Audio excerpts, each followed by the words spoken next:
নিজের জন্যই তো করতেছো, আমার জন্য কি কিছু করতেছো? আমি নিজের জন্য করতেছি। আচ্ছা কি করলে তোমার জন্য করা হবে বলো তো? আমার জন্য তোমার কিছু করতে হবে না। তুই যে মেয়েটা যার সাথে অ্যাক্টিং করো, ওর সাথে তোমার কি সম্পর্ক? ও আমার কো-আর্টিস্ট, ওর সাথে আমার কি সম্পর্ক হবে? শুধুই কো-আর্টিস্ট? তাহলে তুমি ফেসবুক পাসওয়ার্ড দিতে ভয় পাও কেন? পাসওয়ার্ড দাও, আমি দেখি তোমার কো-আর্টিস্টের সাথে তোমার কি কনভারসেশন হয়। আমি ভয় পাই না ঐশী, উপর থেকে নিচ পর্যন্ত যে মানুষটারে দেখতেছ একটা রিয়েল মানুষ তোমার সামনে দাঁড়ায় আছে, কিন্তু তোমার ট্রাস্ট রাখার জন্য ফেসবুক পাসওয়ার্ড দেওয়ার আমি কোনো মানে দেখি না। আমার ভালোবাসা এতটা চিপ না। তুমি তো কিছুই করতে পারো না আমার জন্য। রিলেশনশিপ রাখার কি কোনো দরকার আছে? কোনো দরকার নেই। তুমি যা বলতেছো বুঝে বলতেছো? না বুঝে বলার তো কিছু নাই। স্ট্রেট বলো না কি বলতে চাও। যে আমার জন্য কোনো স্যাক্রিফাইস করতে পারবে না তার সাথে আমি সারা জীবন থাকতে পারবো না।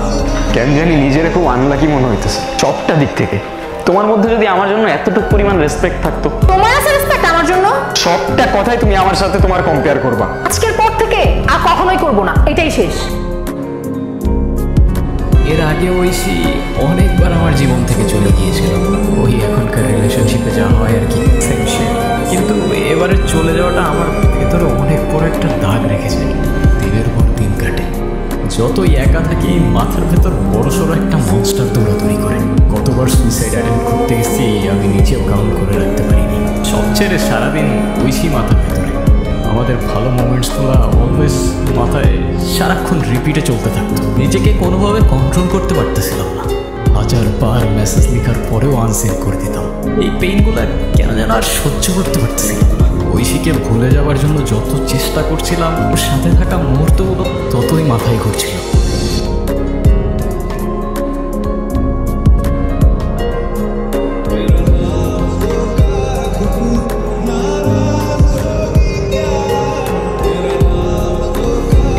নিজেকে কন্ট্রোল করতে পারলাম না, ইগো বাদ দিয়ে কল করে ফেললাম। হ্যালো ঐশী। হ্যাঁ বলো। ঐশী সব কিছু আগের মতো করে ফেলা যায় না। আমি কথা দিতেছি তুমি যা বলবো সেটাই হবে। কাল দেখা করো। কি কিছু বলতেছো না কেন? সত্যি করে বলো তো, আমার ছাড়া থাকতে পারতাম? খুব তো গেছিলা না একলা একলা থাকতে, যাও যাও আরো থাকো। তুমি পিঞ্চ মারতেছো কেন? পিঞ্চ কই মারতাম, যা সত্যি তাই। কে কল দিছে? আম্মু। আম্মু কল দিচ্ছে বাসা থেকে। তো পিক করো।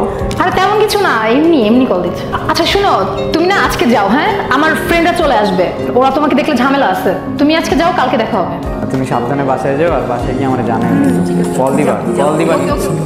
আজকে এতদিন পর মনের ভেতর একটা পিস কাজ করতেছে। এতদিন তো নিঃশ্বাস নিতেই কষ্ট হচ্ছিল। ওরে ছাড়া বেঁচে থাকাটা আসলেই অনেক কষ্টের। এই যা, ওরে তো চকলেটগুলোই দেওয়া হলো না। কি যে করি না আমি।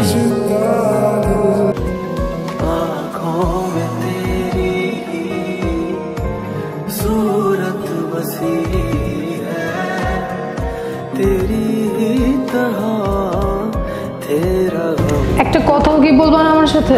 আমি জানি আমি অনেক বড় ভুল করে ফেলছি। আমি কি করব বলো? তুমি কি কখনো আমাকে একটু সময় দিছিলা? কখনো দিছিলা সময় আমাকে বলো? নাফিজ আমাকে আগে থেকেই মেসেজ করতো, আমি ওকে কখনো তেমন একটা পাত্তা দিইনি। কিন্তু যখন আমরা আলাদা হয়ে যাই আমার নিজেকে অনেক একা লাগতো। মাঝে মাঝে কথা বলতো আমার সাথে। কথা বলতে বলতে কখন যে এত দূর চলে আসছি আমি নিজেও জানি না। নির্জন, কিছু তো বলো নির্জন, আমি ভেতরে ভেতরে মারা যাচ্ছি। কি বলবো আমি, ট্রাস্ট উঠে গেছে রে আমার দুনিয়া থেকে। যখন আমি কয়েকদিন আগে তোমার জন্য মারা যাচ্ছিলাম একা একা, তখন তুমি নাফিজের সাথে, কারে বিশ্বাস করবো? এটা তো আমি আমার ভাই ভাবতাম। আর 10টা ছেলের মতো লাইফ না আমার, ভালো করেই জানতাম আমার বাবা নাই। আর আমি তোমার ওই ফ্রেন্ডদের বয়ফ্রেন্ডের মতো বাবার পকেট মানিতে চলি না, নিজে আর্ন করি, এত ইজি না। আমার মতো বয়সে যে ছেলে ইনকাম করে না, তারা গিয়ে জিজ্ঞেস করো কীভাবে ফাটে, মাথার মধ্যে কী পরিমাণ পেইন থাকে। আর আমি তোমারে ভালোবাসছিলাম চিপাই চাপাই ঘোরার জন্য না, সারা জীবন একসাথে থাকার জন্য। তুমি কি কোনোদিনও আমাকে মাফ করতে পারবে না? তুমি কোয়েশ্চেনটা তোমাকে করে দেখো, আমার জায়গায় তুমি থাকলে কি করতা? আমাদের রিলেশনটা কি আর জোড়া লাগানো যায় না? তুমি রিলেশন জোড়া লাগানোর কথা বলতেছো? আমার ভাঙার ট্রাস্টটা কেমনে জোড়া লাগাবো তুমি? আমি সরি, আমার এখন এখান থেকে চলে যেতে হবে, আমি তোমাদের সহ্য করতে পারতেছি না।